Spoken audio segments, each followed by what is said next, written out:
I ask you the question here, right? After your firing speech, it was very, very interesting, Simple sermon. Yeah, it was very, very interesting. Yeah. So, I'll give you the same thing which I'll ask here.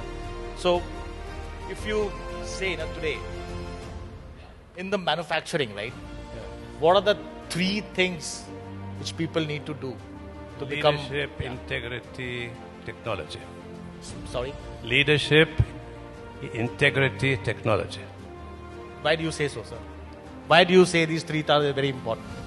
Without leadership, you can't see what others don't see.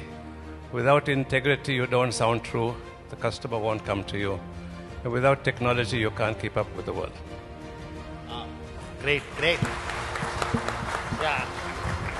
I'm really impressed with the way you make it very crisp and to the point, Very good.